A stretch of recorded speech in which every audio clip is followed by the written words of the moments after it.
I'm Will MacPherson, this is Mike Atherton from Sky Sports. We stood outside the MCG we're just catching our breath actually after what was a quite stunning last hour.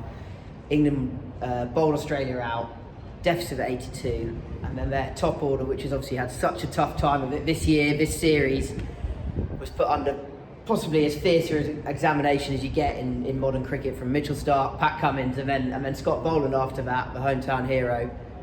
It was unbelievable, wasn't it? It was great drama, first of all. 40-odd thousand people in the ground, making a tremendous din, even though it's only half full, I suppose.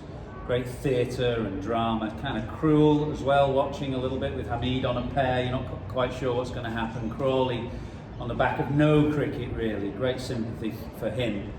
A wonderful bowling, a difficult pitch, the ball nipping around, and quite a quick pitch as well, so it looked really, really tough. As an old, ageing opener, I kind of watched it thinking, well, I'm glad I'm not out there, but if I was out there, I reckon I'd be half enjoying it, because it's the kind of moment where you feel really alive, your heart would be pounding, you'd be getting right into the thick of it, and it was fantastic theatre. You don't get that in any other form of cricket, I don't think, than Test cricket, when it all builds up to a crescendo and you have that final hour. Great drama and theatre. England are on the back end of it because of that, but they're really paying the penalty for the bad first day that they had. They should have scrambled to 250 on that first day, and they'd still be well in the game because of how well they bowled today.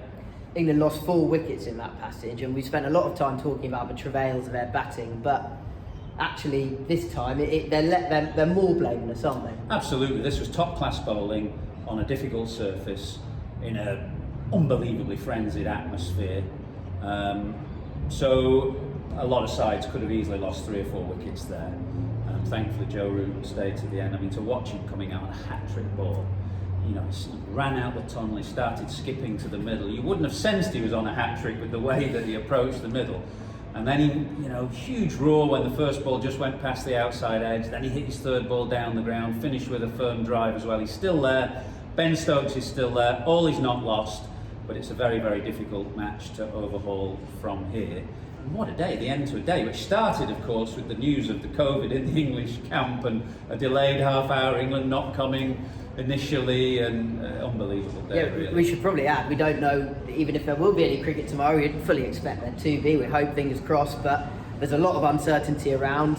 The day started with what I felt were the absolute perfect conditions for the wheels to come completely off for England. Maybe that's just my inherent pessimism, but they only took 1 wicket last night. Australia only had a deficit of 124. The batting conditions were lovely.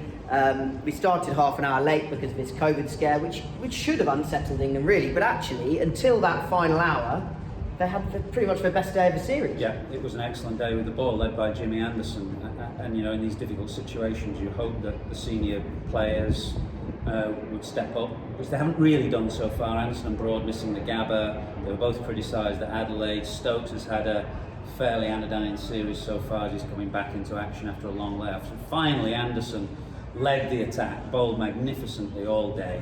His line was immaculate, 4 for 33 off 23 overs, nobody could get him away. Key wicket of Steve Smith. Wood got Labuschagne out, so Warner, Smith and Labuschagne, the 3 really rocks of this Australian side, gone relatively cheaply, and England very much in the game. The tail just wagged a bit and took that lead to 80, and took it to the point where just an hour was left, and that hurt England. The only quibble I'd have was with the hour after lunch, when I thought Joe got the tactics wrong. He turned to Jack Leach, bowling round the wicket to the left-handers to some very deep-set defensive fields, and I felt at that point, having had a really good morning, that the seamers should have been on straight away after lunch. That was the best chance of taking wickets in that immediate hour. And just for an hour, I thought England let it drift.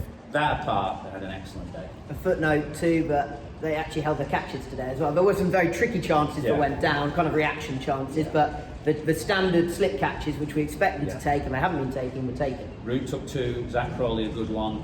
There was a half chance for Butler. I don't even consider that a chance because he was at full stretch and it only just tipped the end of his finger. Ollie Robinson, hard, difficult caught and bowled, and Anderson what would have been a world-class catch to his right. So 1 or 2 half chances went down and a missed stumping. But the slip catches, the fundamentals that we've been asking England to do, bowl a line, take your comfortable slip catches, they did. They were excellent for a long part of the day today, until that final hour when they got hurt. But God, it was good watching, and it was fantastic just to sit there in the press box. The windows were open, so you got the atmosphere.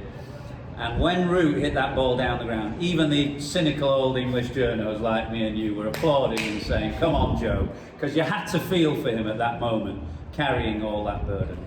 Just finally, is there any hope, and do you have any memories of a game that people are talking about from 1998 at this ground? I don't know if you remember anything. Yeah, I remember the game, I remember the win, I remember me getting a pair bowled by Damien Fleming in the second innings. Flem, I've seen him here today, he's not been stopped reminding me of it. But it was a lowish scoring game, England winning in 3 days because we lost a day to rain at the start, I think. And this pitch, if you get any kind of decent lead, is going to offer it all game. So all is not lost. England very much second favourites.